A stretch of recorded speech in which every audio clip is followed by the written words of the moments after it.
Ethan Turner had delivered groceries for years, but never had a single knock changed his life. He was running late, juggling 3 orders at once, when he hurried up the porch of House 41 instead of House 14. He knocked, expecting the usual busy family or an annoyed customer.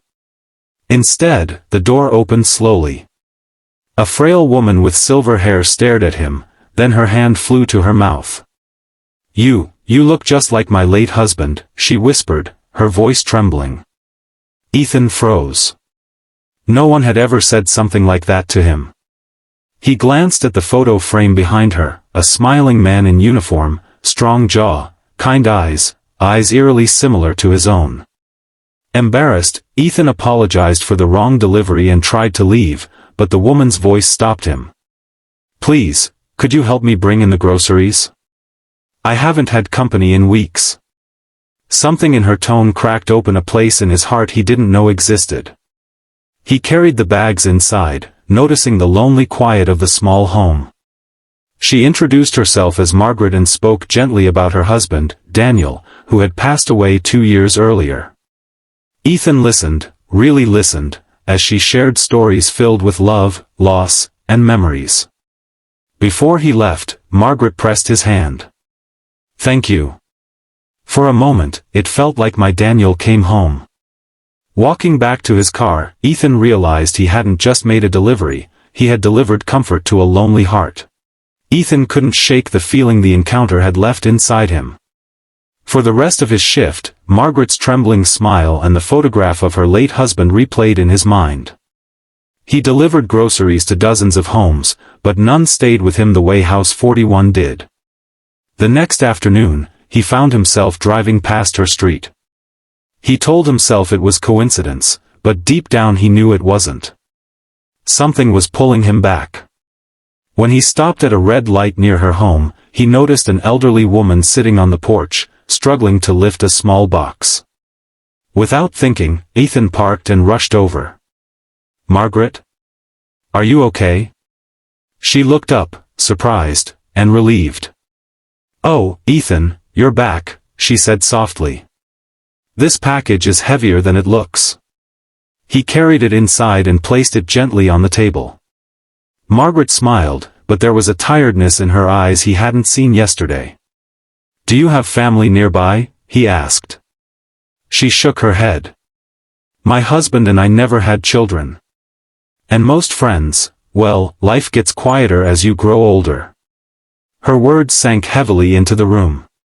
Ethan suddenly remembered the holidays where he himself ate alone, his family miles away, everyone too busy with their own lives. Loneliness wasn't foreign to him, it simply wore a different face. Margaret poured tea and insisted he stay for a few minutes. She showed him more photos, her husband repairing the porch, laughing at their wedding, holding her hand at the seaside. As she spoke, her voice carried both pride and heartbreak. "You know," she said, looking at him carefully, "Daniel always believed that strangers cross our paths for a reason." Ethan felt a warmth spread through his chest, as if destiny had quietly nodded. And for the first time in a long time, he didn't feel like a delivery driver. He felt like he was exactly where he needed to be. Over the next week, Ethan found himself stopping by Margaret's house more often, sometimes to drop off groceries, sometimes just to check on her. Each time, she welcomed him with the warmth of someone who had been waiting for a familiar face. One evening, as the sun dipped low over the quiet neighborhood, Ethan knocked on her door again, this time intentionally. Margaret opened it with a surprised smile. "I made you something," he said, lifting a small container. "Chicken soup. My mom's recipe." Her eyes softened. "You didn't have to, Ethan, but I'm grateful you did." Inside, the house felt different now, lighter, warmer. The photos that once seemed frozen in grief now felt like cherished memories, and Ethan realized Margaret's smile reached a little further each time he came. They sat at her kitchen table, talking about everything from her late husband's woodworking skills to Ethan's dream of going back to school. At one point, she laughed, a small, delicate laugh that sounded like it hadn't been used in years. But then, as Ethan reached for his tea, he noticed Margaret rubbing her wrist with a wince. "Are you hurting?" he asked gently. "Oh, just a little arthritis," she said, brushing it off. But the way she avoided his eyes told him it was more than that. After a moment, she sighed. "Truth is, some days are harder. Daniel used to help with, well, everything. Since he passed, it's been overwhelming. Some mornings I just sit on the edge of the bed and wonder how I'll manage." Ethan felt something shift inside him, a pull, almost like responsibility, but deeper, like connection. "Margaret," he said softly, "you don't have to manage alone." She looked at him, her eyes shimmering. For the first time, Ethan saw hope there, fragile, but real.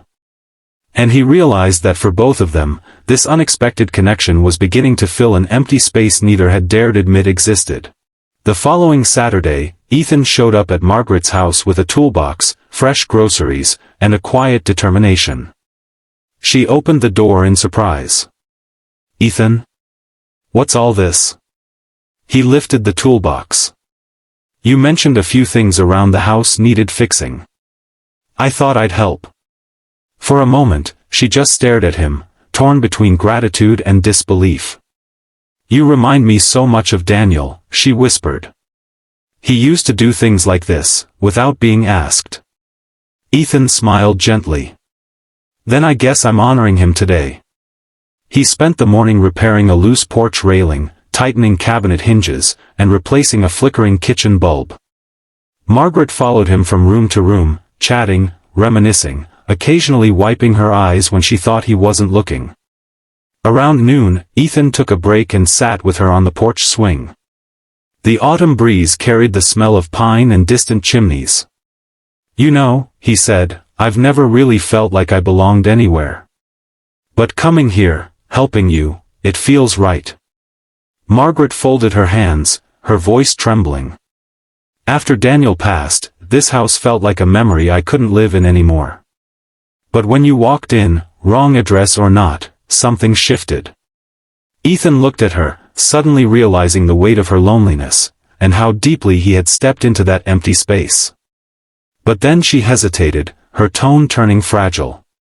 "Ethan, I need to ask you something. I'm embarrassed to say it, but I've been struggling more than I let on. Some days I can't carry groceries. Other days I can't even drive." He listened quietly. "I don't want to burden you," she whispered. "But, could you check in on me sometimes? Only if it's not too much." Ethan didn't even need a second to answer. "Margaret, you're not a burden. You're a blessing I didn't expect." Her eyes filled, and for the first time in years, she didn't feel alone. Winter arrived quietly, wrapping the neighborhood in soft white snow. By now, Ethan's visits had become a natural rhythm, morning check-ins, grocery runs, and evenings spent listening to Margaret's stories while she sipped chamomile tea. What started as an accidental knock had grown into something neither could fully explain, yet both deeply needed. One snowy afternoon, Ethan arrived to find Margaret sitting by the window, watching the snowfall with a distant expression. "You okay?" he asked. She nodded, but tears shimmered in her eyes. "Today is Daniel's birthday," she whispered. "I usually spend it alone." Ethan sat beside her. "Then today, you don't have to."